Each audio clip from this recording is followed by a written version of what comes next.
Hello everyone. Today I'm going to talk about the disease called Chagas. Chagas is also known as American trypanosomiasis. Chagas disease is caused by a parasite called Trypanosoma cruzi, which is spread by the bite of a bug called triatomine, also known as a kissing bug. Some of the risk factors for this disease are living in areas of Latin America where the disease is very known, South America and Central America particularly. People that live in these areas live in poorly built houses like you see in here. Also receiving a blood transfusion from somebody that is being infected of the disease. The human disease occurs in two stages. The acute stage really happens shortly after the infection happened, and the chronic stage, which is developed over many years after the infection happens. In the acute stage, people sometimes don't show any symptoms, or they have mild symptoms. That is why sometimes it's confused with cold.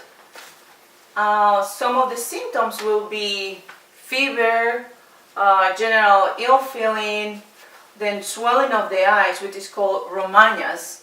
It's very remarkable when the bug bites.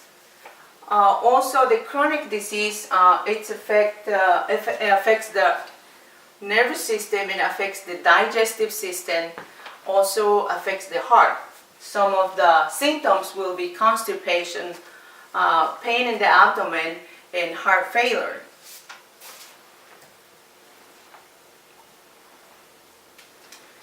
In Chagas endemic areas, the main mode of transmission is through an insect vector called triatomine bug. During the day, this kissing bug hides in the crevices of the walls and the roof. I'm going to show you a small video here. The bug emerges at night. After the bite, ingests blood. They defecate on the person. The kissing bug passes the T. cruzi parasites in feces left near the site of the bite wound. Scratching the site of the bite causes the trypomastigote to enter the host through the wound.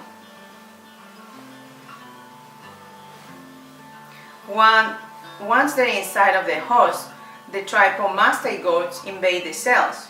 Well, they differentiated into intracellular mastigotes.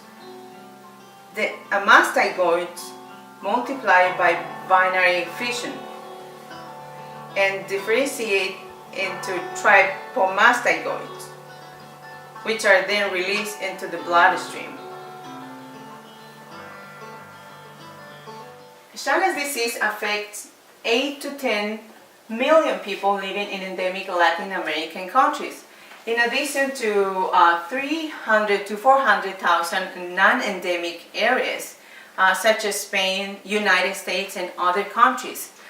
Also, an estimated 41,000 new cases occurs annually in endemic countries, with the 14,000 infants are born with the congenital Chagas disease annually. Chagas occurs almost exclusively in rural areas where the kissing bug breed and feed into wild and domestic animals as well as humans, which serve as a natural reservoir for the T. cruzi.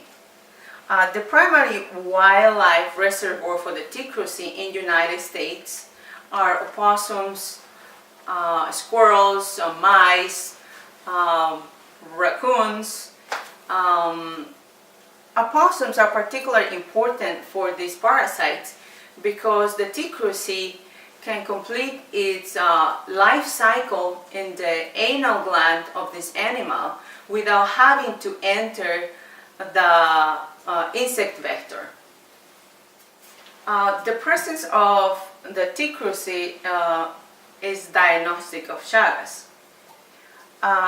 It can be detected by microscopic examination of a fresh anticoagulated blood or its buffy coat for a motile parasite, or by a preparation of a thin and a thick blood smear stained with ginseng. That usually helps in the acute stage. And the chronic stage, biopsies can be used to detect the parasite. This is a small video of the parasite under the microscope.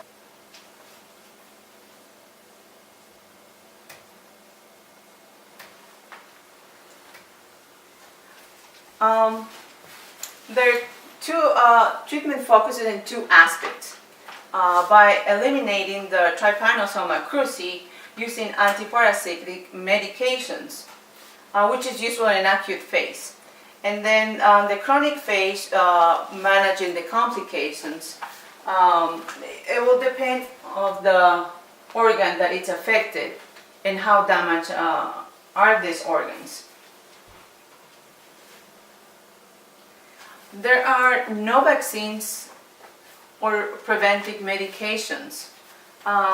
People usually should avoid this insect.